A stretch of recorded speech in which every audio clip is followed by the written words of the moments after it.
All right, just a hopefully quick little lesson here on Boolean expressions. We're going to move on to allowing our code to make selections, right? So far all of our programs, it's been do this, do this, do this, do this. We want to eventually say, make if statements where we say, if this something is true, do this, otherwise do this. And in order to do that, we need Boolean expressions. Boolean expressions, Boolean data types. So we've looked at number data types and string data types. There's also a Boolean data type. And a Boolean data is one of two possible values, either true or false. Okay, so that's it. It's not a number, it's not a string, it's the keyword true or the keyword false. All right, and Boolean expressions are expressions that will evaluate to true or false. Is your age less than 18? Or is the variable age storing a value that's less than 18? It's either true or it's either false. Okay, I like to compare that to mathematical expressions. Right? Mathematical expressions, 3 plus 5, those evaluate to a number, whereas Boolean expressions evaluate to a Boolean, right? That either evaluates to true or false. Just like mathematical expressions use addition, subtraction, multiplication, division, Boolean expressions use comparison and logical operators. Things like less than, right? It's a comparison. Is this less than that? And I've got a list here. We've got equal to, not equal to, so that's the exclamation mark equals to is double equals. Common mistake people make. Remember when we did variables, we learned that, where are we? That a single equal sign is the assignment operator, right? It says age is assigned this value, whereas a double equal sign is checking for equality. Does 5, is it equal to 8? And that's not true. Is 5 equal to 5? Yes, it is. And of course, you can do variables in here as well. I just thought for ease of clarity here, you can just compare nicely with the numbers. Okay, greater than or equal to, less than or equal to. So comparison operators should be fairly straightforward. Either they equal or they are not equal, right? 5 does not equal 8. That's true. 8 does not equal 8. That's weird. That's false. Is 5 greater than 8? No. Is 12 greater than 8? Yes. Is 8 greater than or equal to 8? Yes, it is. Right? So just pretty logical comparison operators, and these expressions will evaluate to true or false. Things get a little more interesting when we get into logical operators.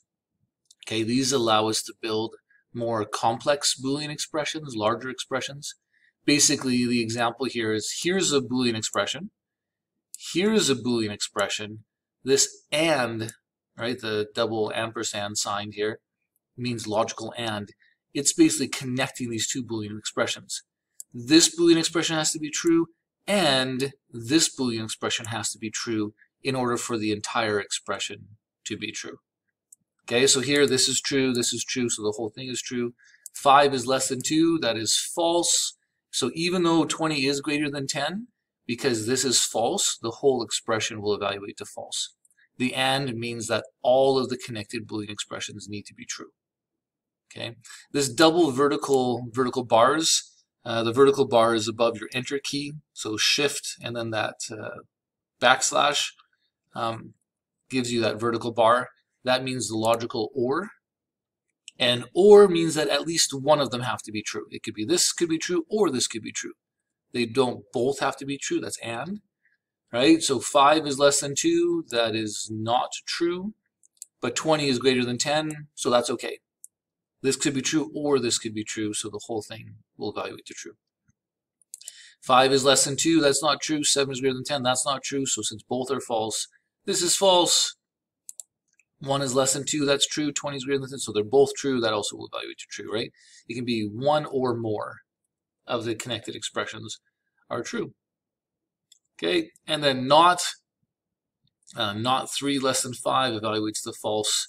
Basically, not just is the opposite, right? So 3 is less than 5, it's true. Not true becomes false, right? And not false would become true. Okay, we'll see more of these in action when we get into if statements. Boolean expressions are a huge part of if statements because we need to test something. If something is true, and what we're testing is a Boolean expression. If you wanted to play around with Boolean expressions, you can go to your console again. 5 is less than 8 is true. You can compare letters too. A is less than B. That's true. B is less than C. That's also true. What about B less than A? No. So JavaScript does it kind of alphabetically.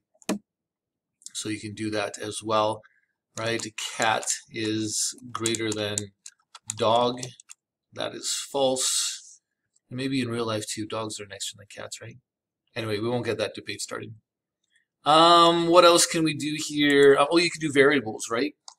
Let name be assigned George. And then you can say, does name equal George? Oh, that's true. Is name not equal to George? That's false. Is name equal to Fred? That is true. Right? So you can use variables and test what's the value of this variable. Does it equal this? We looked at that age example, right? Let age be assigned 20. Age is less than 18. False. Okay, anyway, so that's it. That's the Boolean expressions, right? They evaluate to true or false, and the tools that we use to build Boolean expressions are these comparison operators, equal to, not equal to, etc., and the logical operators that allow us to make larger Boolean expressions. And, whoops, and if we go here, I'm just going to clear this for a second. You can actually make large Boolean expressions. I just showed you two, but you could have things like 5 is less than 8 and 2 is greater than 1, or 6 is equal to 12. Right? You could say, hey, is this expression true, or is this expression true? Right? So this is false, but this is true, so the whole thing becomes true. If I were to change this to 0 is greater than 1, this whole expression would become false, and this is false, so the whole thing is false.